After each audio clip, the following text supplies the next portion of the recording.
Welcome back. Here's the EMS and ED information you looked over, and here's a brief patient summary. It is nice to have a short summary of the patient's case. Important issues to include, if possible, are the patient's age, gender, and detailed mechanism of injury, and the time the injury occurred. Any significant past medical history and medication use can be very helpful, as in this patient's case. Known and suspected injuries should be listed. A brief overview of the care of the patient received helps to set the stage for the performance improvement information to follow when doing tertiary review. Let's review the trauma PI form that you filled out. Here's an example of how this form could be completed. This covers the first 8 trauma indicators. Does it match yours?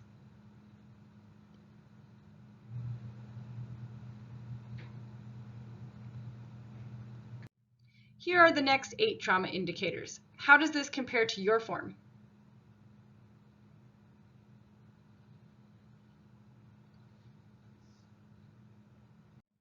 Here's an example of the PI issues found after reviewing the records. Is this what you found too? Always review cases carefully and make sure that your corresponding trauma PI review forms are filled out completely.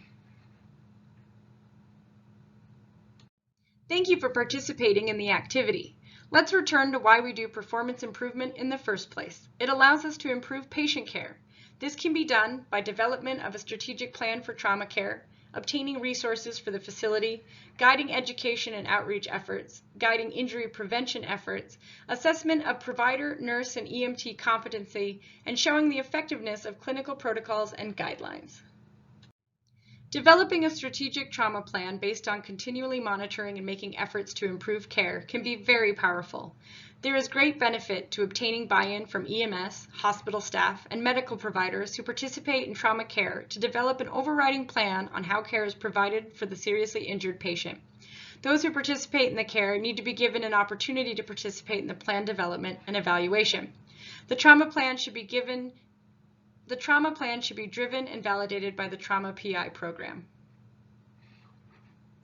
Use what you find in your PI monitoring to guide what education is offered and delivered. Use it to determine staff education, outreach, and injury prevention priorities.